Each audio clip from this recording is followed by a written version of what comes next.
Mark 16 அதிகாரம்.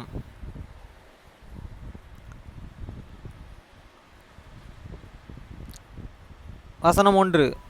ஓய்வு நாளைக்குப் பின் Magdalene மரியாளும் யாக்கோபின் தாயாகிய மரியாளும் சாலோமே என்பவர்களும் அவருக்கு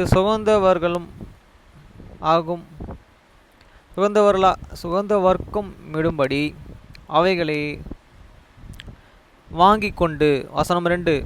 வாரத்தின் முதலாம் நாள் அதிகாலையிலே சூரியன் உதயமாகிற போது கல்லறையின் இடத்திலே வந்து. வசனம் 3.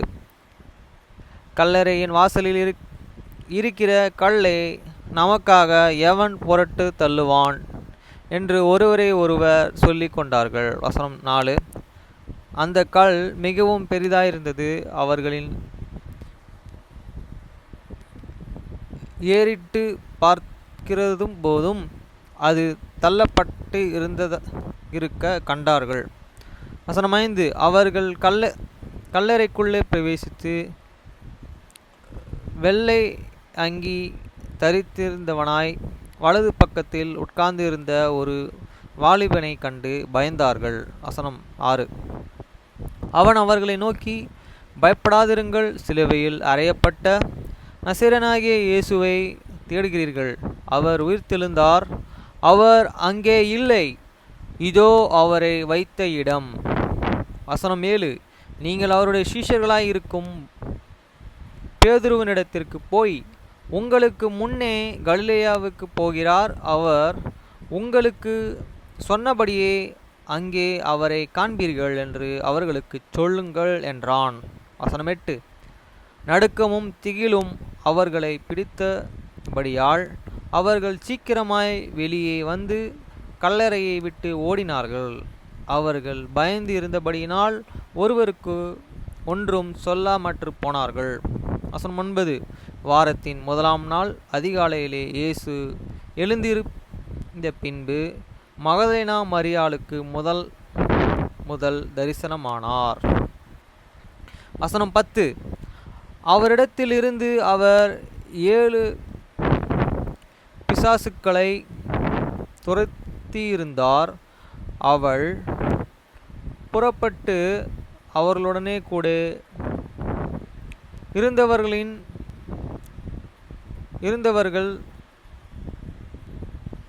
துக்கப்பட்டு அழுது கொண்டே இருக்கையில் அவர்களிடத்திலும் போய் அந்த செய்தியை அறிவித்தாள். வசனம் 10. அவர்களிடத்தில் இருந்த அவர் 7 பிசாசுகளை துரத்தியிருந்தார். அவள் புறப்பட்டு அவருடனே கூட இருந்தவர்கள் துக்கப்பட்டு அழுது கொண்டு இருக்கையில் அவர்களிடத்திலே போய் அந்த செய்தியை அறிவித்தாள். வசனம் 11. அவர் உயிரோடு இருக்கிறார் என்று அவர்களுக்கு காணப்பட்டார் என்றும் அவர்களை கேட்டு பொழுது நம்பவில்லை. வசனம் 12. அதன் பின்பு அவர்கள் 2 பேரும் ஒரே கிராமத்திற்கு நடந்து போகிற பொழுதும் அவர்களுக்கு மறுரூபமாய் தரிசனமானார். வசனம் 13. அவர்கள் போய் அதை மற்றவர்களுக்கு அறிவித்தார்கள். அவர்களையும் அவர் நம்பவில்லை. வசனம் 14. அதன் பின்பு 11 வரும் போஜனம் பந்தி இருக்கையில் அவர்களுக்கு அவர் தரிசனமாகி உயிர்த்தெழுந்து இருந்த தாம் அவர்களை நம்பாது போனது நிமித்தம் அவர்களுடைய அவிசுவாசத்தை குறித்தும் இருதயம் கடினத்தை குறித்தும் அவர்களை கடிந்து கொண்டார். வசனம் 15. பின்பு அவர்கள் அவர்களை நோக்கி, நீங்கள் உலகமெங்கும் போய் சர்வ சிருஷ்டிக்கும் சுவிசேஷத்தை பிரசங்கிக்கவும். வசனம் 16. விசுவாசம் உள்ளவனாகி ஞானஸ்தானம் பெற்றவன் இரட்சிக்கப்படுவான், விசுவாசம் இல்லாதவனோ ஆக்கினைக்கு தீர்க்கப்படுவான். வசனம் 17. விசுவாசிக்கிறவனால் நடக்கும் அடையாளங்கள் ஆவன. என் நாமத்திலேயே பிசாசுக்களை துரத்துபவர்கள் நவமான பாஷைகளை பேசுவார்கள். வசனம் 18. சர்ப்பங்களை எடுப்பார்கள், சாவுக்கேதுவான யாதொன்றும் குடித்தாலும் அது அவர்களை சேதப்படுத்தாது. வியாதிஸ்தர்கள் மேலே கையை வைப்பார், அப்பொழுது அவர்கள் சொஸ்தமாவார்கள் என்றார். வசனம் 19. இவ்விதமாய் கர்த்தர் அவர்களுடனே பேசின பின்பு பரலோகத்திற்கு எடுத்து கொள்ளப்பட்டு தேவனுடைய வலது பிரசகத்தில் உட்கார்ந்தார்.